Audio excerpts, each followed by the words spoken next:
والوں کو بتا چکا ہے۔ میں نے خالی صحن دیکھ کر پوچھا کہ تمہارے گھر والے کہاں ہیں؟ کہنے لگا اندر آؤ بتاتا ہوں۔ میں اس کی ہمراہی میں ہی اندر کمرے تک گئی۔ کمرے میں 2 مرد اور موجود تھے۔ مجھے دیکھ کر کمینگی سی ہنسی ہنسنے لگے۔ ان میں سے ایک نے کہا مال تو اچھا ہے، اس کی قیمت میں تمہیں 3 لاکھ دوں گا۔ یہ سن کر تو میرے ہوش اڑ گئے۔ اظہر میری سودے بازی کر رہا تھا۔ میں تو چکر کھا کر رہ گئی۔ اس سے پہلے کہ وہ مجھے کمرے کے اندر دھکیل کر کمرہ بند کرتا، میں نے بر وقت اپنا دماغ چلایا اور اظہر کو دھکا دے کر بھاگ کر مین گیٹ سے باہر نکل گئی۔ وہ تینوں میرا پیچھا کرنے لگے۔ غلام محمد ابھی اتنی دور نہیں گیا تھا۔ اسے دیکھ کر میں اسے پکارنے لگی۔ اس نے پلٹ کر مجھے دیکھا۔ میں بھاگتے ہوئے اس کے پاس پہنچی تھی۔ میرے پیچھے اس وقت 3 مرد بھاگ رہے تھے۔ رات کا اندھیرا چھا گیا تھا۔ وہ جگہ بھی سنسان تھی جہاں اظہر نے ہمیں بلایا تھا۔ میں ڈری سہمی غلام محمد کے پیچھے جا چھپی۔ وہ تینوں مرد ہم تک پہنچ گئے تھے۔ غلام محمد سے کہنے لگے اس لڑکی کو ہمارے حوالے کر دو ورنہ تمہیں جان سے مار دیں گے۔ اس نے جواب دینے کے بجائے انہیں مارنا شروع کر دیا۔ بدلے میں وہ لوگ بھی غلام محمد کو مارنے لگے۔ ایک شور سا مچ گیا۔ کچھ دیر میں لوگوں کا ہجوم سا لگ گیا۔ خدا کی کرنی یہ ہوئی کہ وہاں سے پولیس موبائل گزر رہی تھی۔ پولیس کو دیکھ کر وہ لوگ بھاگنے کی کوشش کرنے لگے لیکن پکڑے جا چکے تھے۔ پولیس کب سے ان کی تلاش میں تھی۔ وہ لوگ لڑکیوں کو اپنی محبت کے جال میں پھنسا کر آگے بیچ دیتے تھے۔ اللہ نے مجھے بچا لیا تھا۔ غلام محمد کے ہونٹوں کے پاس زخم ہو چکا تھا۔ پہلی بار مجھے اس کے زخم کو دیکھ کر دکھ ہوا تھا۔ وہ مجھے خاموشی سے بس اسٹاپ تک لے گیا۔ میں اس کے سامنے نظریں اٹھانے کے قابل نہیں رہی تھی۔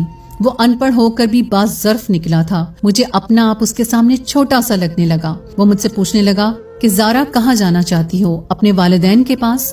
میں نے کہا مجھے آپ کے ساتھ جانا ہے۔ میری بات سن کر اس نے مجھے بڑی حیرت سے دیکھا تھا۔ میں اس کے ظرف کے سامنے ریزہ ریزہ سی ہو کر رہ گئی تھی۔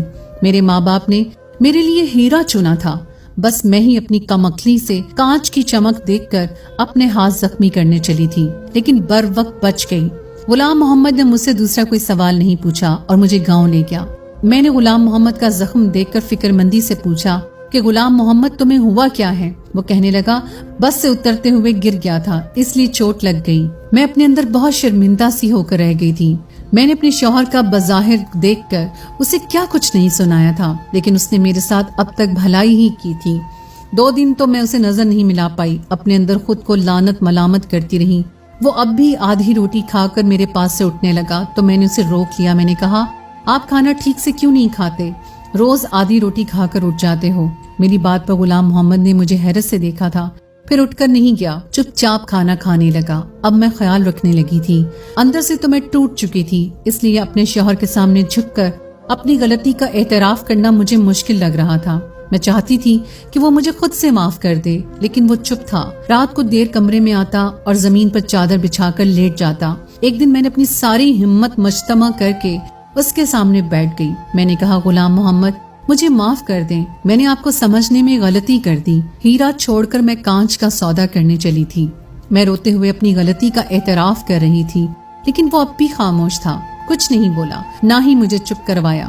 اپنا تکیہ اٹھا کر زمین پر سونے لگا۔ میں نے کہا آپ کی جگہ یہاں نہیں ہے، آپ اوپر سو جائیں۔ میں جانتی ہوں کہ میری غلطی چھوٹی نہیں ہے، بہت بڑی ہے۔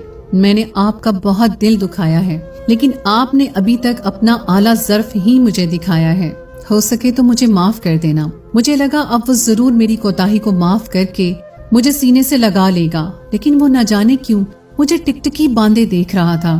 اس کی چپ مجھ سے سہی نہیں جا رہی تھی۔ میں نے کہا غلام محمد کچھ تو کہیں، آپ چپ کیوں ہیں؟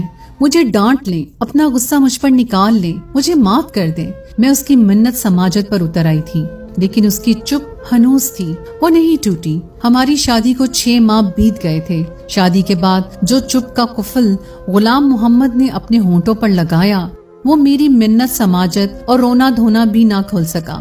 وہ مجھے خالی آنکھوں سے دیکھ رہا تھا، چپ چاپ لیٹ گیا۔ صبح چند کاغذات میرے ہاتھ میں تھما دیے۔ مجھ پر تو گویا آسمان گر پڑا تھا۔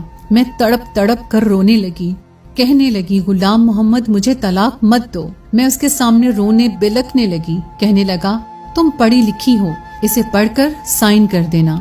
یہ کہہ کر کمرے سے باہر نکل گیا۔ مجھے نہیں معلوم تھا کہ مرد کے دل سے اتر جانے کے بعد عورت اپنی غلطی پر جتنی چاہے معافی مانگ لے، اسے وہ عزت پھر سے نہیں ملتی، یا شاید مرد سب کچھ سہ لیتا ہے، بس دوسرا مرد برداشت نہیں کر سکتا۔